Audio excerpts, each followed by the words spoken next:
Ma'am, you need to come with us. We have reason to believe you're undocumented I here, was born in Detroit. I'm a registered nurse. This is my hospital ID. We'll sort that out at the facility. Hands behind your back. You're arresting an American citizen in front of her workplace. This is illegal. Ma'am, we need you to step outside. The voice came from behind her, flat and bureaucratic. Sarah Morales didn't turn immediately. She was mid-shift in the pediatric wing, charting vitals for a 6-year-old with pneumonia. The hallway smelled like disinfectant and recycled air. "I'm with a patient," she said, not looking up. "Now." She turned. 2 men in tactical vests, badges clipped to their belts. ICE, Immigration and Customs Enforcement. One of them had his hand resting on his belt, fingers drumming against the nylon fabric. "I'm a nurse. I'm working. We have information you're here illegally.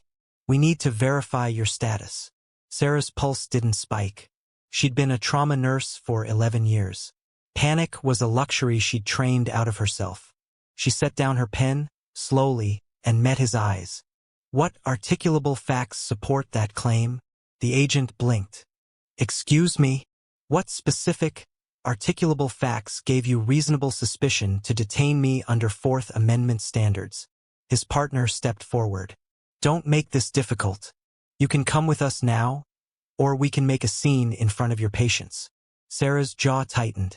She glanced at the pediatric room behind her, then back at the agents. "I'll step outside," she said.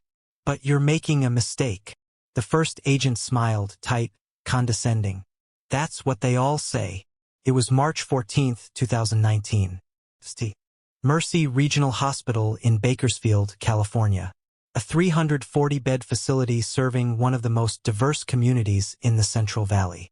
The hospital had been built in the 1980s, its fluorescent hallways worn smooth by decades of gurneys and anxious families. The break room still had a coffee maker from 2003. The air conditioning rattled in summer. Special Agent Derek Fontaine had been with ICE for 6 years. Before that, CBP Customs and Border Protection, stationed in San Diego.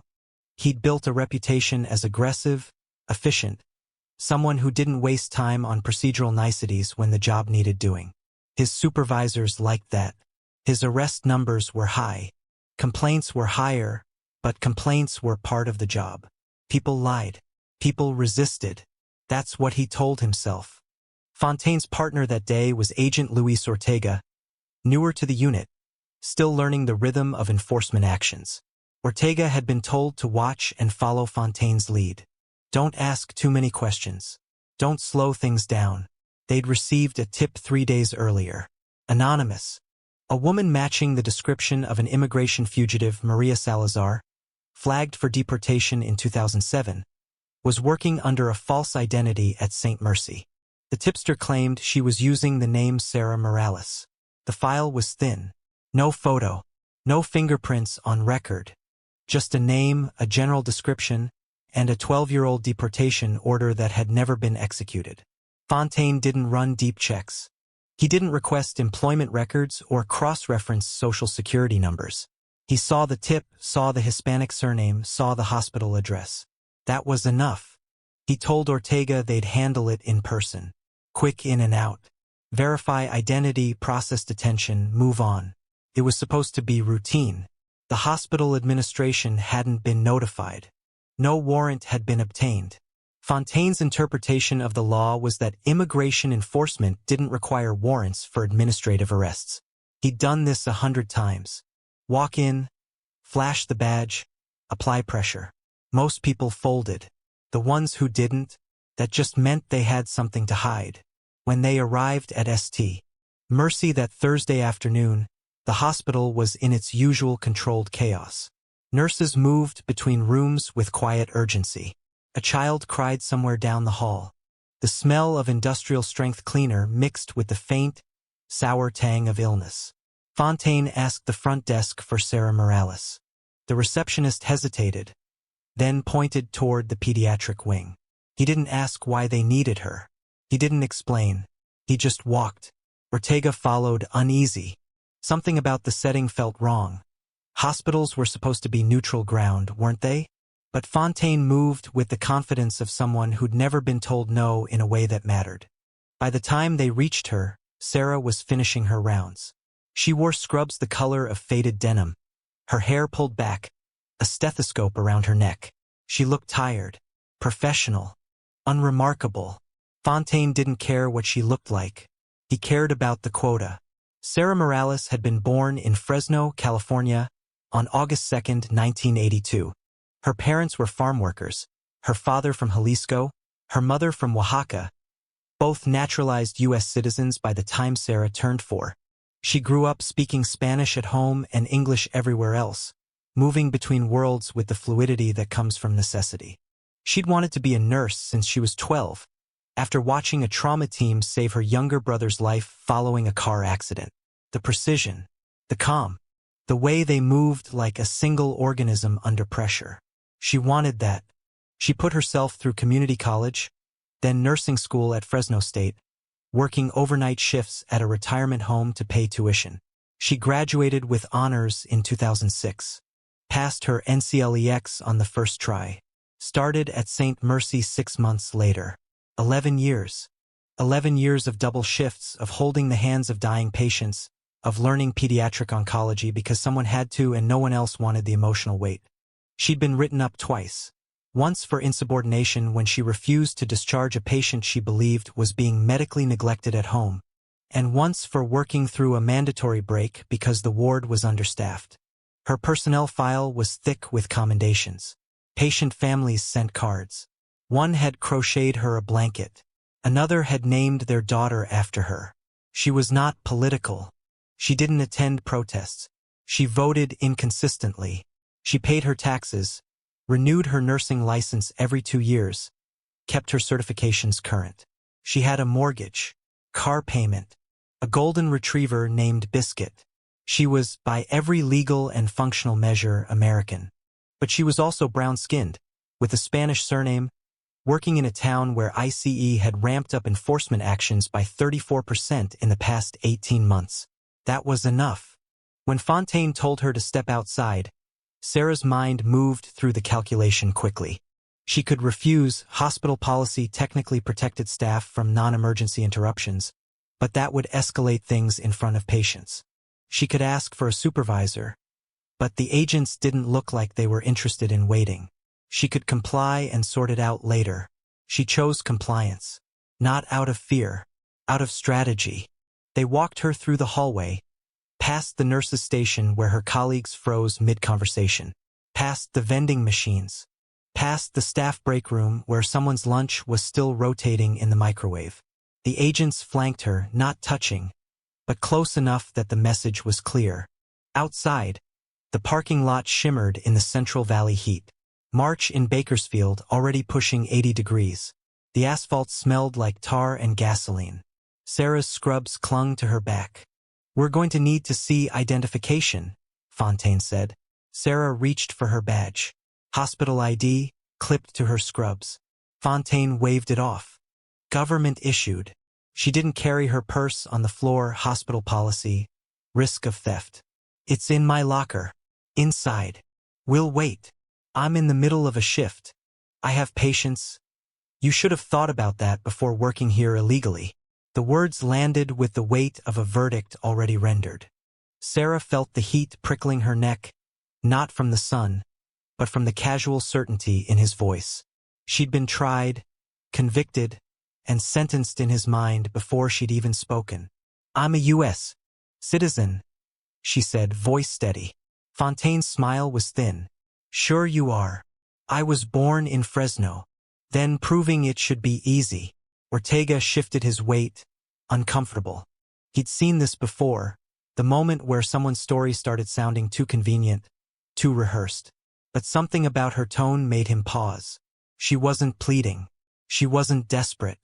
She was stating a fact the way you'd state the temperature or the time. Fontaine didn't notice, or didn't care.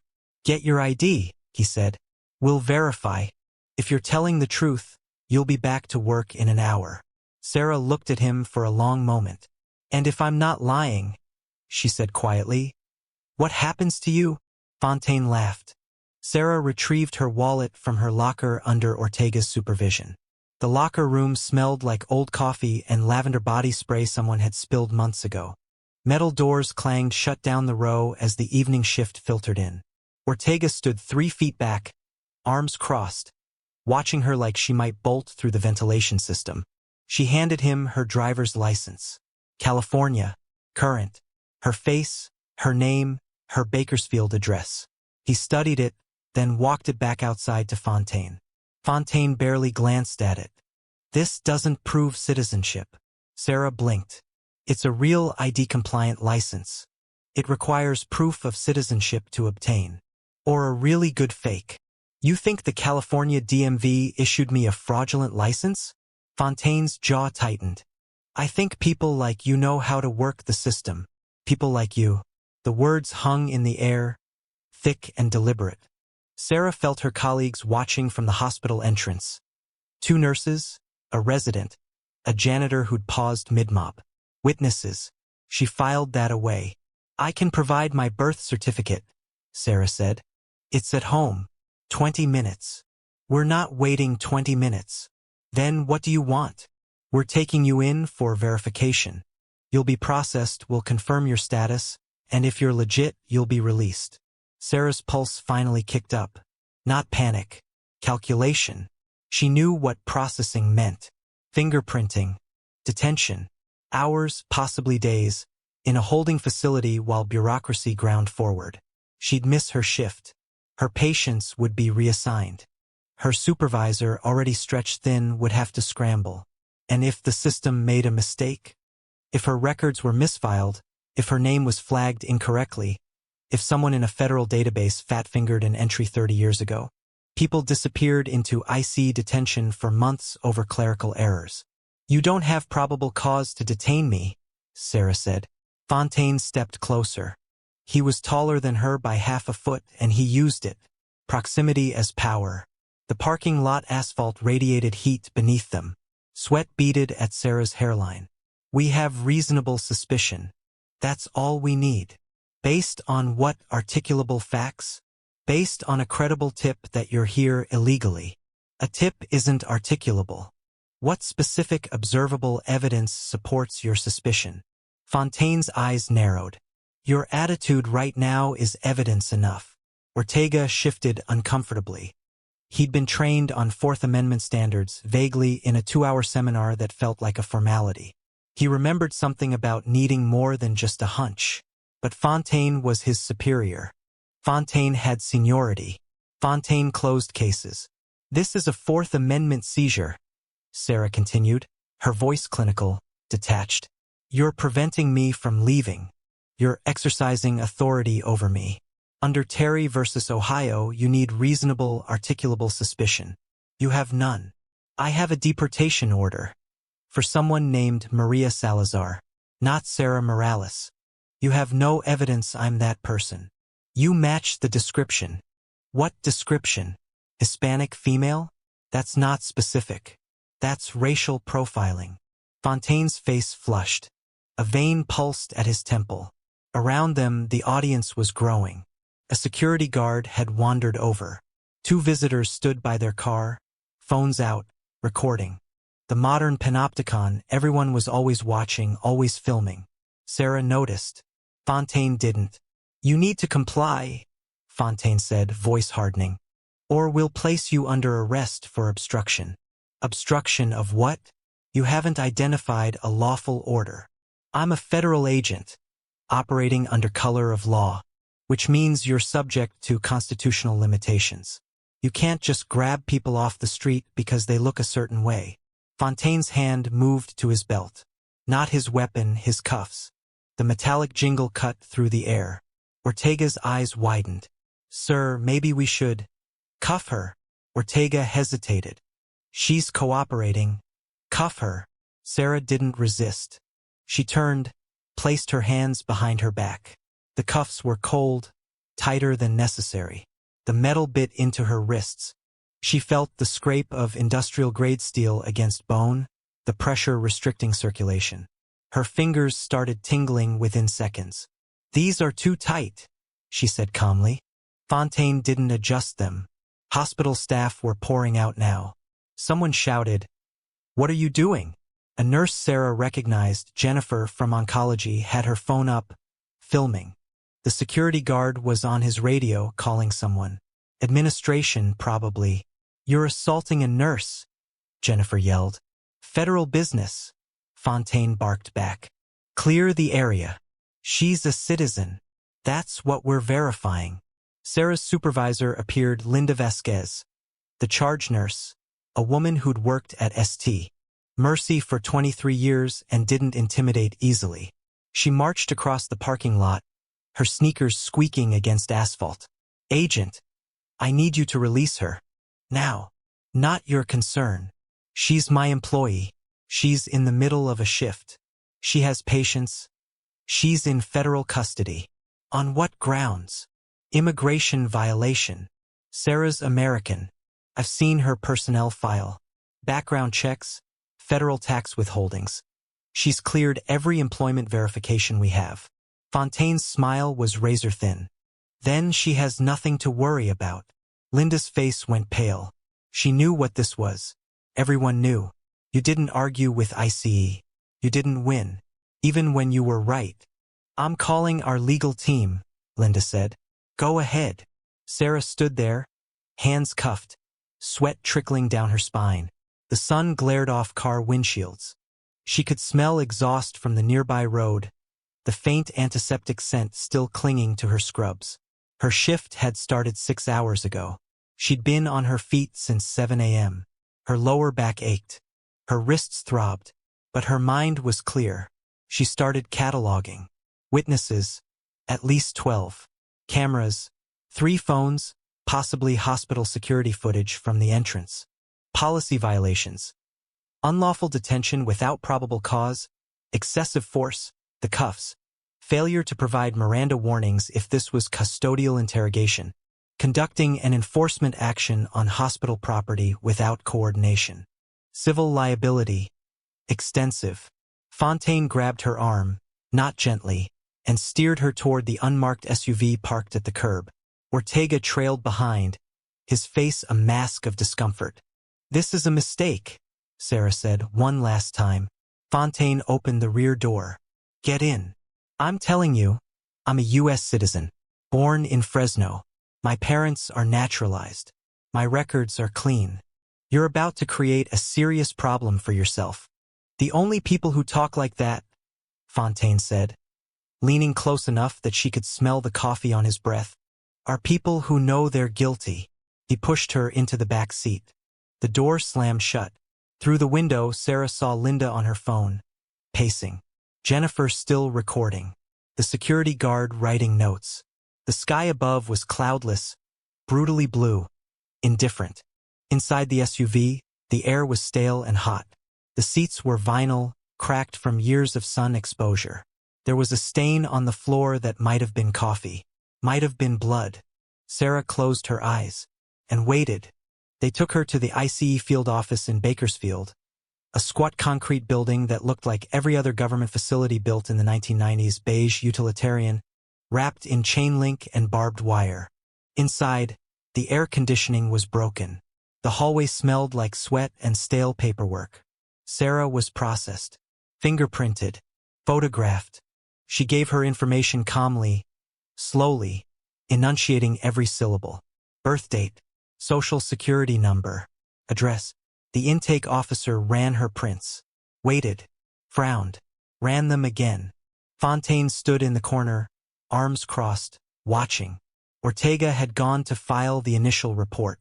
It was just Sarah, the intake officer, and Fontaine in the small, fluorescent-lit room. The hum of the failing AC unit filled the silence. Problem? Fontaine asked. The officer didn't look up. Her prints are flagged. See? Told you. No, sir. They're flagged as federal employee. Fontaine straightened. What? The officer clicked through screens, his expression shifting from confusion to alarm. She's in the system. Sarah Morales. DOB matches. Social matches. She's listed as a reserve officer with the U.S. Public Health Service Commissioned Corps. The room went very still. Sarah said nothing. The officer kept reading. Rank? Lieutenant Commander. She's a federal officer. Has been for 8 years. Fontaine's face drained of color. The U.S. Public Health Service Commission Corps, one of the 8 uniformed services of the United States. Officers deployed to disaster zones, epidemics, federal health emergencies. Sarah had joined during the H1N1 response, volunteering her trauma skills. She'd been activated twice, once for Hurricane Harvey, once for the California wildfires. She held a federal commission signed by the Surgeon General. She was, in the eyes of federal law, a uniformed officer of the United States. And Fontaine had just arrested her, cuffed her, and detained her without cause. "Get a supervisor," the intake officer said quietly. "Now." Fontaine didn't move. His mind was racing, rewinding the past 3 hours. The parking lot, the witnesses, the phones, the hospital staff, the lack of a warrant, the lack of probable cause. The cuffs, too tight. She'd said so, he'd ignored her. Federal officer. Civil rights violation under color of law. Deprivation of constitutional rights. He'd just committed a federal crime. On camera. Sarah finally spoke, her voice as calm as it had been in the hospital parking lot. "I tried to tell you." Fontaine's jaw worked, but no sound came out. The door opened. A supervisor entered, Deputy Field Office Director Ramos. A woman in her 50s who'd seen every kind of disaster ICE could create. She took one look at the screen, one look at Sarah still in cuffs, and her face hardened into a mask of barely controlled fury. "Uncuff her. Now." Fontaine moved mechanically. His hands shook as he unlocked the restraints. The metal came away from Sarah's wrists, leaving red marks, deep indentations in her brown skin. Ramos turned to Fontaine. "My office. Don't say a word." He left. The door closed.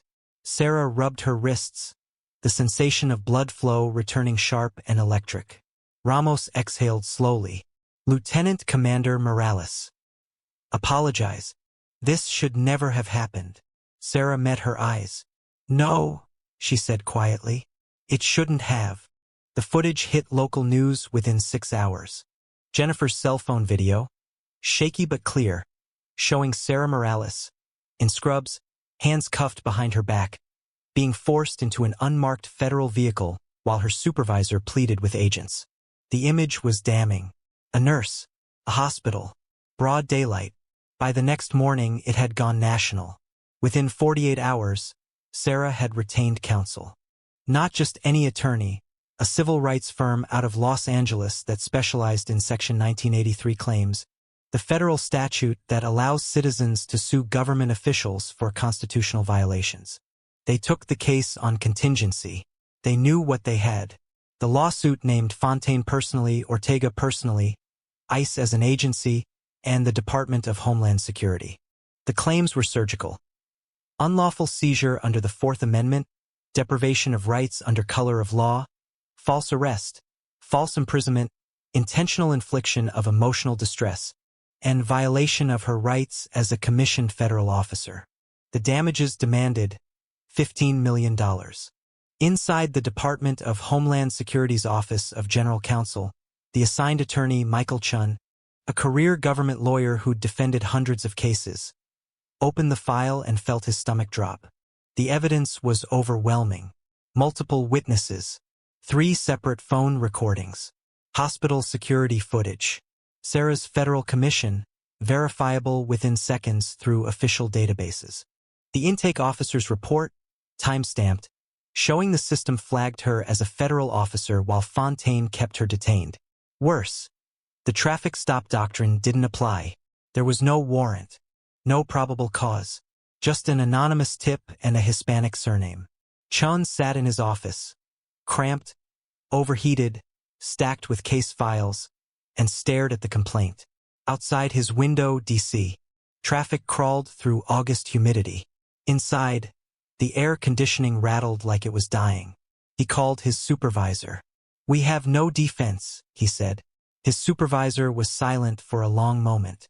Then, "What's the exposure? Total? With punitive damages, legal fees, reputation costs?" High 8 figures if this goes to trial. The jury will hate us. Settlement range? 10 to 15 million. Maybe more. She's sympathetic. Federal officer, trauma nurse, detained in front of patients. Fontaine's on-scene behavior is indefensible. And it's on video. Another silence. Chun could hear the calculations happening on the other end of the line. Political fallout, media cycles, congressional inquiries. Get me a number, his supervisor said. We're settling. The internal investigation moved faster than anyone expected. ICE's Office of Professional Responsibility interviewed 17 witnesses, reviewed all footage, and pulled Fontaine's case history. What they found was a pattern. Aggressive enforcement, minimal documentation, disproportionate targeting of individuals with Hispanic surnames in areas without corroborating evidence. Fontaine had arrested 43 people in 18 months. 11 of them turned out to be U.S. citizens. The cases had been quietly dismissed, records buried, no accountability pursued.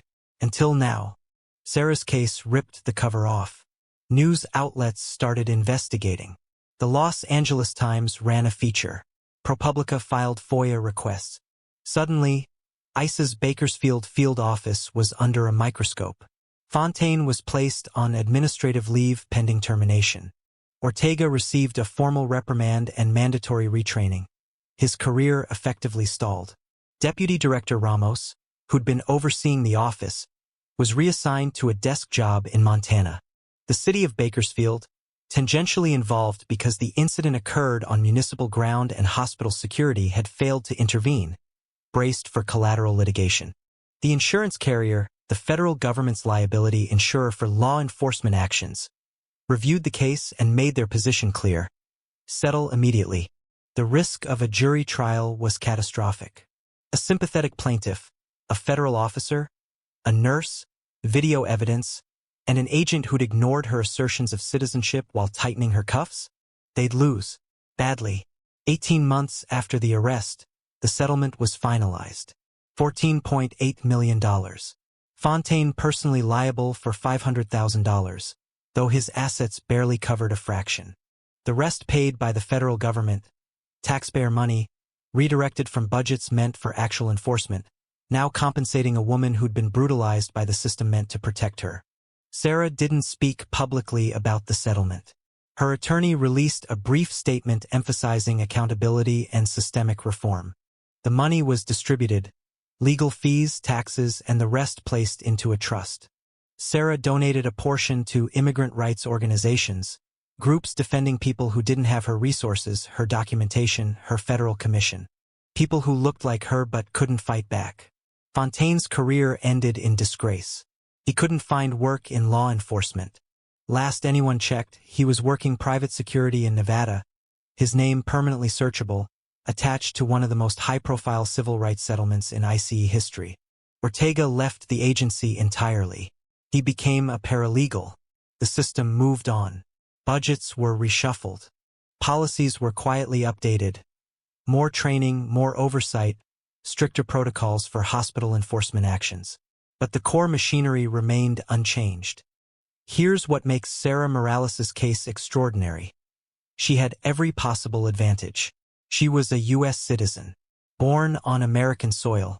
She had documentation, birth certificate, driver's license, social security number, federal commission. She had a career, a mortgage, a clean record.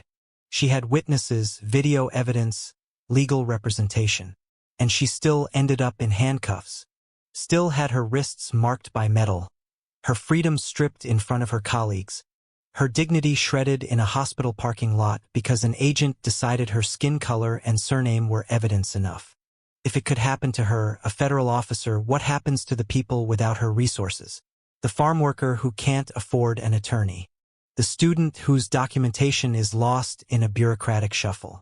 The family detained at a checkpoint, separated for hours, days because someone made an assumption. The system that failed Sarah Morales fails thousands of people every year. The difference is that most of them don't have $14.8 million settlements to force accountability. They disappear into detention centers, into legal limbo, into deportation proceedings that move too fast for justice to catch up. Sarah went back to work at St. Mercy 3 months after the arrest. She still works there, still takes the same shifts, still treats the same patients. Her colleagues remember. The hospital hung a plaque in the break room, a quiet, uncomfortable acknowledgement of what happened. But Sarah doesn't talk about it much. When asked, she'll say she was lucky. Lucky to have documentation. Lucky to have witnesses.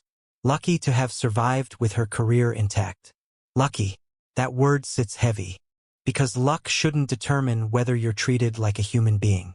Luck shouldn't be the variable between freedom and detention, between dignity and degradation.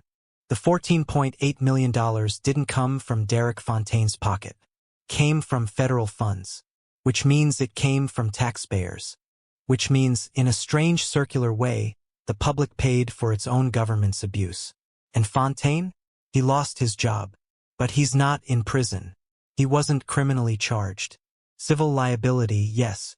Criminal consequences, no. The system protected him even in failure. So here's the question the case leaves us with.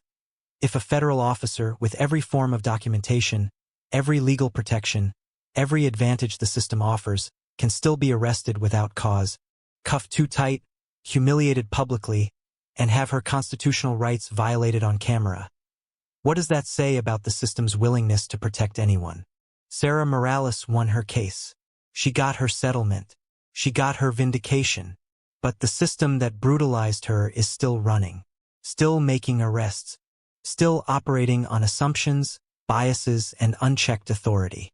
And somewhere, right now, someone else is being stopped. Someone else is being questioned. Someone else is being told their documentation isn't enough. Will they be as lucky as Sarah? If you enjoyed this story and want to see more investigations into authority abuse and civil rights, consider subscribing. These stories matter, and they're not over.